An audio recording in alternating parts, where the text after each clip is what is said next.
Вітаем, Владимир Анатольевич. Сёння маладыя аўтары працуюць досыць плённа. Конечно, гэта больш тычыцца стварэння п'ес для сцэны. Але ж чаму не браць матэрыял, адаптаваць і ствараць радыёспектаклі?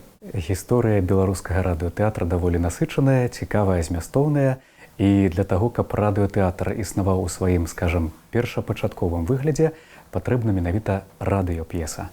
Адпаведна, гэты конкурс – гэта спроба знайсці новых цікавых аўтараў, якія будуць пісаць пра актуальныя тэмы, якія будуць надаваць сучаснае гучанне беларускаму радыётэатру. Арыгінальная радыёп'еса, яна заўсёды была ў дэфіцыце ў гісторыі чыннага радыётэатра. Адпаведна, мы вырашылі знайсці новых цікавых аўтараў, таму што апрацоўка – гэта адно, перапрацоўка – гэта адно, так? А стварэнне арыгінальнай п'есы – гэта зусім іншае. І гэта больш такі, скажам, цікавы творчы працэс, які патрабуе і думкі аўтара, драматурга, і разам з тым потым думкі ўсіх пастаноўшчыкаў, якія будуць працаваць над радыёспектаклем. Владимир Анатольевич, адна з умоў да матэрыялу, які прэтэндуе на ўвагу журы – актуальнасць. Але ж на прыкладзе сучаснай новай драмы, ці не баіцеся надта радыкальных тэкстаў? Каб не было тэм не вельмі прыстойных для сучаснага радыётэатра, мы абмежаваліся 4 тэмамі, якія заяўленыя згодна з палажэннем гэтага конкурсу. І калі прыгадваць іх, гэта ў прыватнасці нацыянальная культура, нацыянальныя традыцыі і сучаснае мастацтва, гэта чалавек у глобалізаваным свеце, гэта адносіны чалавека з прыродай і сучасная асоба і радыё. Вось такім чынам мы падводзім да таго, што гэты конкурс прысвячаецца яшчэ 95-годдзю беларускага радыё. Вы запрашаеце да ўдзелу ў конкурсе ўсіх, хто прагне стварыць п'есы, нават непрафесіяналаў. Але ж ці ўпэўнены ў тым, што гэта падыход абяцае годны матэрыял? Я вельмі спадзяюся. А хто ведае, што, напрыклад, той жа аматар, нейкі літаратар, так, які, скажам так, не мае прафесійнай адукацыі, тым не менш, ён мае вельмі шмат цікавых ідэй, думак і цудоўна валодае сваім словам. Все-таки мы павінны улічваць інтарэсы абсалютна ўсіх, і прафесіяналаў, і непрафесіяналаў.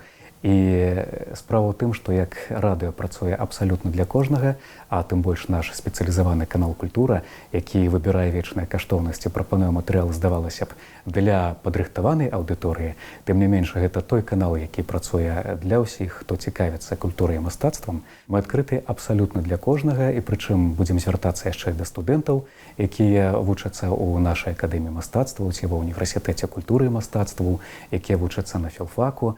Гэта могуць быць і члены Саюза пісьменнікаў Беларусі, гэта могуць быць і прафесійныя драматургі, карацей, усе, у каго ёсць вось гэтая прага падзяліцца сваёй думкай, падзяліцца сваім тэкстам. Адпаведная п'еса-пераможца будзе пастаўлена ў радыётэатры канала «Культура». Паводле палажэння нашага конкурсу, аўтару гэтай п'есы будуць уручаны дыплом і падзяка за тое, што гэты чалавек прымаў удзел у нашым конкурсе, так?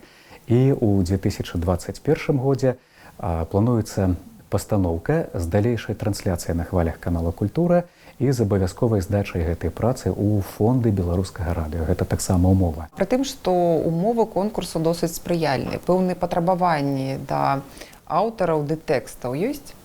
Паколькі гэты конкурс праводзіцца на дзяржаўным радыё, галоўнае патрабаванне да тых, хто будзе ўдзельнічаць у гэтым конкурсе, каб прысутнічала найперш літаратурная мова, каб было менш сленгаў, паколькі гэта ўсё-ткі тое, што будзе гучаць на ўсю краіну, і ў гэтым складанасць.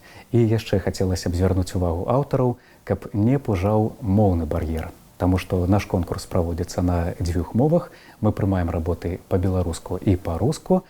Адзінае, што калі п'еса будзе прызнана найлепшай паводле вынікаў конкурсу, то яе мы будзем абавязкова перакладаць на беларускую мову. І яшчэ скажу такі момант, што вітаюцца ў нашым конкурсе п'есы, разлічаныя на аднаго акцёра.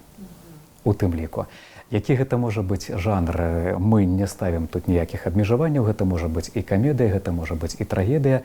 Вітаюцца таксама нейкія п'есы, скажам так, і з цікавымі ідэямі і ў плане жанравай разнастайнасці. Гэта можа быць штосьці даволі незвычайнае, сюррэалістычнае, гэта можа быць штосьці касмічнае, але з улікам вось тых 4 тэм, якія абвешчаны, якія заяўлены ў нашым творчым спаборніцтве.